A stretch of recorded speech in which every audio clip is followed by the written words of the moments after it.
Et le sport, c'est avec Anthony Reich. Oui, on va commencer par quelques petits résultats. En basket, Étoile des Cheminots de Trappes s'est incliné ce week-end sur le parquet de Vanves, 89-68. La saison ne décolle pas vraiment pour le CT, englué dans le bas de tableau de National 2. On reste à Trappes, mais cette fois-ci, c'est du football. Les Trappistes se sont imposés sur la pelouse de Herblay sur le score de 2-0 et sont désormais 8e de la poule B de promotion d'honneur. Et on continue avec du football, premier sujet de cette page sport. Oui, J-6, Wilfried. J-6 avant le premier choc vraiment important du Football Club de Versailles. Il s'agit de Coupe de France. Ils jouent leur 6e tour.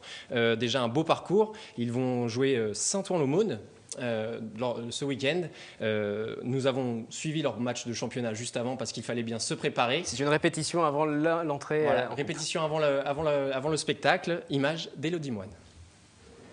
Un coup du chapeau de Grégory Lefort, capitaine du FC Versailles, auteur notamment de cette tête décroisée. Une victoire nette 3-1 face à Saint-Ouen-l'Aumône, une 3e place consolidée en division d'honneur et le dossier championnat est rangé au placard pour une semaine. Au menu de dimanche prochain, la prestigieuse Coupe de France et un 6e tour face aux Lilas. Avec tous ces ingrédients, Versailles se prépare au mieux pour ce choc. On a un peu mieux géré la deuxième période, mais c'était important de gagner. On a les 4 points, donc maintenant la place à ce fameux match de Coupe de France sans se mettre trop de pression, mais c'est vrai que c'est un objectif. Le club a pris goût ces dernières saisons à vivre des belles émotions et on souhaite pouvoir aller le plus loin possible. Les Bleus sont les derniers rescapés du département dans cette édition 2013. Et Franck Bentolila mesure bien l'attente autour de ce match. Ces rencontres de coupe toujours à part qu'il faut gérer dès le début de la semaine, dans la préparation et la gestion de la pression. Je sens bien un petit peu, non pas la pression, mais ce que ça suscite au sein du club, aussi bien de la part des dirigeants, des enfants, de la municipalité. C'est vrai qu'il y a un certain engouement. Ça montera forcément au fil des jours, mais on va rester dans notre philosophie de travail. Et puis peut-être qu'on abordera un petit peu les tirs au but vendredi sur la dernière séance. Mais c'est essentiellement l'état d'esprit, ce qu'on va y mettre pour remporter ce match coup près, puisque il n'y a pas de points, il y a juste un vainqueur et un éliminé dimanche prochain. Une élimination que Versailles fera tout pour éviter. Petite correction, Versailles joue les Lilas ce week-end en Coupe de France et ils ont joué Saint-Ouen-l'Aumône en championnat ce week-end dernier. Voilà, pour ce petit rectificatif, on poursuit cette séquence sport avec 3 invités qui nous ont rejoints en plateau. On va parler de roller hockey avec les Sharks d'Elancourt qui marquent un coup d'arrêt dans leur saison avec une première défaite. Et puis on va parler pour l'instant du taekwondo. Oui, de taekwondo. Il y avait les championnats départementaux ce week-end à Andrézy où le TKD 78 était présent. Pour en parler avec nous sur ce plateau ce soir, Eric Naudin, président du TKD. Bonsoir. Bonsoir. Et Canel Mazoroy, combattante à l'origine, mais coach pour les championnats départementaux. C'est ça, bonsoir. Bonsoir à vous. J'ai envie de dire que sur ces championnats départementaux, c'est un peu la razzia. Vous aviez 10 athlètes qui postulaient aux médailles et résultat, 100% de podium. Exactement. Ça n'a pas l'air de vous surprendre. Très calmement, effectivement, nous avons 100% de résultats. Et alors? On est habitué effectivement à des bons résultats. Bon, faire 100%, c'est vrai que c'est quand même pas tous les jours. C'est quelque chose de notable, on était assez heureux. Maintenant, on fait régulièrement pas mal de podiums. On s'entraîne aussi pour ça quand même. Voilà. On a entraînement compétiteur 2 à 3 fois dans la semaine. Sinon, on a encore entraînement technique, parce qu'il faut quand même avoir de la technique pour être bon en combat. Et là, donc, on a eu 7 médailles d'or, 2 médailles d'argent et 1 médaille de bronze.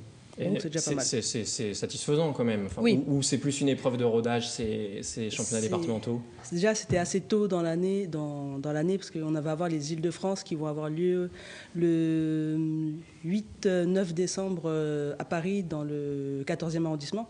Donc là, on est tous qualifiés pour aller aux Îles-de-France et les 6 premiers seront qualifiés pour aller au championnat de France. Donc on voit les photos des combats, des prouesses ce week-end, justement. Donc, championnat départementaux, objectif atteint. Oui. Quels sont les objectifs pour les régionaux, les championnats de France? Je crois que vous êtes déjà qualifié pour les championnats de France. C'est ça, je suis qualifié pour aller au championnat de France parce que j'ai fait un podium l'an dernier encore. 3e, j'ai perdu contre Anne-Caroline Graff qui a fait cette année un podium au JO. Voilà, médaille d'argent. Médaille d'argent, ça, en poids lourd. Donc votre objectif reste quand même le titre cette année? Le titre, à titre toujours. Personnel? Voilà, un titre au moins, c'est la retrouver et la battre ou sans quoi, toujours être là et lui montrer que je suis présente. Je me tourne vers le président, quand même heureux et satisfait de ce week-end. Pleinement satisfait. C'est clair que des choses comme ça, c'est des choses qu'on aimerait voir tout le temps. Voilà. Pas laisser de place aux autres, c'est clair que c'est de temps en temps agréable dans le monde du sport. On n'est pas juste là pour participer, on est aussi là pour gagner. Donc on est tous très très heureux de ça. Et c'est clair qu'on donne rendez-vous à tout le monde les 8-9 décembre pour les IDF.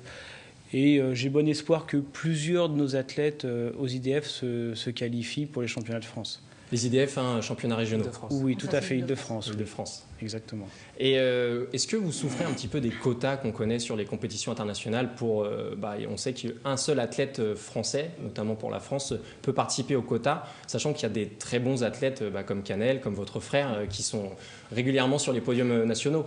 Il y a effectivement une souffrance par rapport aux quotas, que ce soit les JO, c'est l'équipe de France et c'est la fédération qui choisit qui y envoie, mais même sur certaines compétitions internationales, nos athlètes n'ont parfois pas le droit de se présenter si l'équipe de France se présente. Ça, c'est dommage parce que c'est encore une histoire de quotas ou c'est une histoire de règles, et on a certains de nos combattants qui pourraient faire de très très belles choses sur des compétitions internationales, sur des Open, ou par exemple en Allemagne, en Belgique, en Italie. Enfin, on a quelques-uns qui les font. Et c'est vrai qu'on regrette de ne pas forcément pouvoir aller sur certaines compétitions où je suis certain que certains des nôtres feraient de beaux résultats. Donc prochain objectif, Canel, les régionaux début décembre. Déjà, oui, là je serai coach encore, parce que comme je suis qualifié, là pour moi le prochain objectif c'est le 1er et 2 décembre, le tournoi international de Paris qui a lieu à Coubertin. Et là c'est du très haut niveau, c'est les personnes qu'on a vues au JO qui vont revenir à Paris pour combattre et se retrouver. L'actualité, c'était les championnats départementaux, mais au TKD 78, il y a aussi une autre activité qui est en train un petit peu de se construire, c'est la nouvelle section self-défense, le self-défense coréen. Exactement. Donc, le Hoshinsul. Je ne me trompe pas. Le Hoshinsul, oui. Vous avez bien entendu, le Hoshinsul. Je n'étais pas sûr d'avoir bien entendu. Donc, le Hoshinsul, qui est donc vraiment un art martial, une branche du taekwondo qui est vraiment orientée exclusivement self-défense. Pour cette section qu'on voulait ouvrir depuis des années, la mairie de Montigny nous a trouvé une salle courant décembre. Donc c'est vrai qu'on ouvre en cours d'année, ça s'est fait un peu à brûle pour point. Mais on va démarrer dans cette section avec 1 voire 2 enseignants diplômés pour donner le cours. Mais alors, qu'est-ce que c'est le Hoshinsul? Parce que pour qu'on comprenne un peu, ça se rapproche du Krav Maga un petit peu, c'est ça? C'est vraiment de la self-défense dans des cas pratiques. Donc c'est effectivement, tout comme le Krav Maga, il y a de l'application concrète immédiate. On vous attrape, c'est du dégagement, on veut vous mettre un coup, c'est comment réagir. C'est une réaction sur un coup de poing, un coup de tête ou même un coup de couteau. C'est une gestion de l'attitude aussi. C'est tous ces aspects-là. Il y a une forte demande justement pour tout ça, parce qu'en ce moment, il y a beaucoup de cours qui naissent autour donc, du Krav Maga, vous l'avez mentionné Anthony, mais bon, voilà, avec le Hoshinsul à présent, j'ai bien dit, hein, vous avez vu? Oui, bravo. Il y a une forte demande? Oui, ça fait plusieurs années que sur le forum des associations, on a des gens qui nous demandent. Donc les gens ont peur alors? Alors, les gens ont peur, je ne sais pas si c'est les gens ont peur, mais en tout cas, ils ont peut-être besoin juste d'être un peu rassurés et de savoir comment réagir. On donne ce type d'enseignement aussi sur nos cours au quotidien, mais c'est vrai que on voit que peut-être 5 ou 10% du programme sur un enseignement loisir, sur lequel on doit aussi enseigner le reste de l'art martial, alors que là, c'est vraiment une section qui sera dédiée à ça. Donc, il n'y aura rien de martial, il n'y aura pas la tenue obligatoire, c'est vraiment un survêt, un t-shirt, et puis vas-y, on y va. Voilà, le prof qui va être devant vous, qui va vous expliquer donc, comment réagir dans Et les inscriptions dès à présent? Les inscriptions dès à présent. Et début des cours 15 novembre. 15 novembre, voilà. Donc, c'est sur cette nouvelle section. Tous les jeudis soirs. Merci beaucoup à vous deux d'être venus après ces beaux résultats. Et puis, nous suivrons l'ouverture de cette section Hoshinsul mi-novembre. Merci beaucoup. On continue avec, à présent, du tennis. Oui, sans transition. Hein. Oui. Le tennis club de Chevreuse affiche clairement ses ambitions au niveau compétition pour cette nouvelle saison. Être à la pointe, tout simplement. Pour la première fois de son histoire, le TC Chevreuse ouvre un pôle compétition ou un centre d'entraînement, peut-on dire, pour les jeunes âgés de 10 à 12 ans. Image d'Élodie Moine et Patrick Jacques de Dixmude. Les jeunes joueurs chevrotins découvrent les souffrances de l'entraînement physique. Depuis quelques semaines, 18 enfants âgés de 10 à 12 ans ont intégré le premier pôle compétition du tennis club de Chevreuse, une structure habituellement réservée aux clubs importants. Compétiteurs dans l'âme, ces jeunes veulent continuer de se faire plaisir. pour le physique, parce que normalement je faisais que 2 heures en jouant au tennis. Et le physique, je pense que ça va m'aider à progresser au tennis. Je souhaite surtout savoir bien jouer au tennis et me faire plaisir. Qui dit centre d'entraînement, dit nouveau régime tennis, à raison de 3 entraînements par semaine, dont 2 heures consacrées à la condition physique. Tout cela sous la houlette de Patrick Charton, ancien coach de joueurs professionnels, et le parrainage un peu exceptionnel de Théophile Lantier et Axel Launay, participant au championnat de France des 15-16 ans. Ça me fait progresser parce que c'est Patrick qui me donne les conseils et que je leur fais transmettre, donc ça m'aide pour moi aussi, et donc aussi de l'expérience pour moi. Ils sont bons et ils jouent bien, donc pour moi c'est comme un exemple, oui. Avec cette école de compétition, l'objectif est clair, tutoyer à nouveau le haut niveau le plus vite possible. On s'est aperçu qu'on avait une structure de 11-12 ans qui était plutôt qualitative et quantitative. Donc on s'est dit, c'était quand même une belle expérience, et on s'est dit ce serait sympa d'amener le plus de jeunes dans ces catégories-là de 11-12 ans en seconde série pour pouvoir renouveler la participation à ce championnat de France. Les compétiteurs devront faire 5 tournois dans l'année. Sur ce point, le match est déjà gagné.